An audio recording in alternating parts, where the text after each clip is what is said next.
Magandang hapon po sa inyong lahat. Narito na po ang resulta ng Lotto ngayong 5 p.m. draw, May 29, 2026 para sa mga games na 2D Lotto at 3D Lotto. Para sa 2D Lotto 5 p.m. draw, ito po ang mga winning numbers: 21 and 5 in exact order.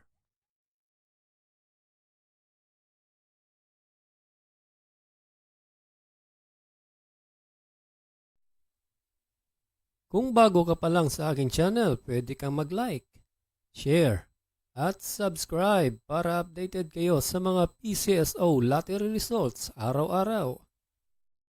At para sa 3D Lotto 5 p.m. draw, ito po ang mga winning numbers: 7, 8, and 3 in exact order.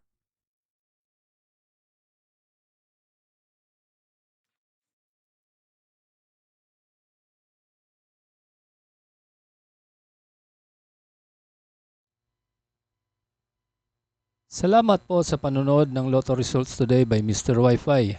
Good luck at maglaro ng responsable. Huwag kalimutang mag-like, share at subscribe.